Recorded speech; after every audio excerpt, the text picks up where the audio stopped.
அனைவருக்கும் வணக்கம்.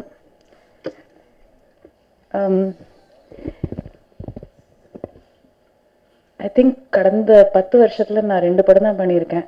ஒன்று அம்மா கணக்கு, அடுத்தது இது. ஸோ ரெண்டுமே வண்டர் பார் ஃபிலிம்ஸ். அதுக்கு காரணம் என்னை பொறுத்த வரைக்கும் ஒரு அழகான கதை, ஒரு அழகான கேரக்டர். படம் ஃபுல்லாக இருக்கணும்னு அவசியம் கிடையாது. ஏன்னா இப்போ எனக்கு தெரியும், என்னோட இந்த ஏஜில் படம் ஃபுல்லாக நான் பண்ண மாதிரி கிடைக்காது. பட் அந்த கிடைக்கிற அந்த லிமிட்டட் 3-4 சீன்ஸ் எனக்கு சந்தோஷமாக இருக்கணும். எனக்கு ஒரு யூனோ நான் நடித்தேன் என்கிற ஒரு சாட்டிஸ்ஃபேக்ஷன் கொடுக்கணும். அது இந்த 2 படங்கள் தான் எனக்கு தமிழில் கொடுத்துருக்கு. அதனால தான் இந்த 2 படங்கள் மட்டும்தான் பண்ணியிருக்கேன்.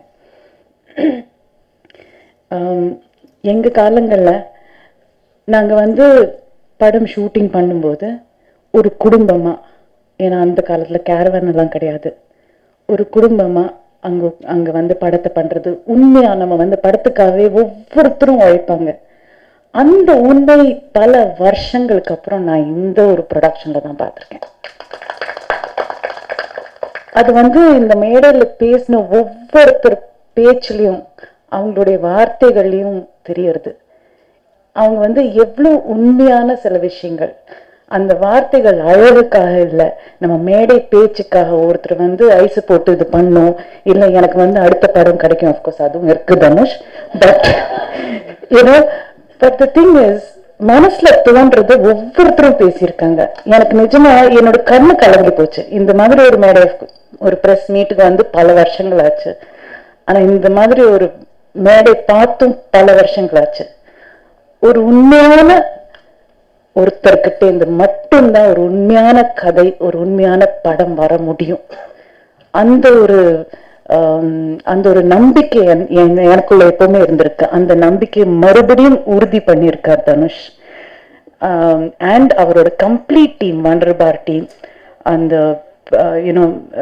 ப்ரொடியூசர் இருக்கிற தனுஷ்லேருந்து அவரோட ஒவ்வொருத்தரும், அவங்க ஒவ்வொருத்தரையும் நடத்துற விதம், இட் இஸ் நாட் ஜஸ்ட் ஆக்டரை மட்டும் இல்லை, ஒரு டெக்னீஷியனை, ஒரு ப்ரொடக்ஷன் பாயை கூட எப்படி கூப்பிடுறது, என்ன அவங்கள எப்படி நடத்துறது, இட் இஸ் சோ பியூட்டிஃபுல். மனிதனுக்கு மனிதன் கொடுக்கிற ஒரு மரியாதை பல வருஷங்களுக்கு அப்புறம் இந்த படத்துல பார்த்துருக்கேன். So I am so happy. Because இல்லைன்னா சில நேரங்களில் பார்க்கும்போது நமக்கு கஷ்டமா இருக்கும். அந்த மாதிரியெல்லாம் நம்ம ஒர்க் பண்ணது கிடையாது 80s, 90s, 95 வரைக்கும் நான் சொல்லலாம்.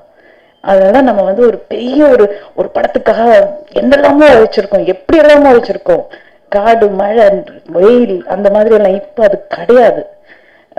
எங்கேயோ பணம் மட்டும்தான் அந்த உயர்ந்த ஒரு நிலையில இருக்கு. மற்ற விஷயங்கள் எல்லாம் நழுவி போயிட்டு இருக்கு. ஸோ அதுல தனுஷ், நீங்க கேப்டன் பண்ற இந்த ஒரு wonderful team, God bless you all. And power Pandya பொறுத்த வரைக்கும் I am lucky to be part of this, Dhanush. நான் அவர்கிட்ட சொன்ன ஒவ்வொரு தடவை நான் சொல்றேன், எனக்கு எழுதப்பட்ட இந்த ஒரு கேரக்டர் என்கிட்ட வந்தது. அது it had to happen. Thank you. மிக்க நன்றி.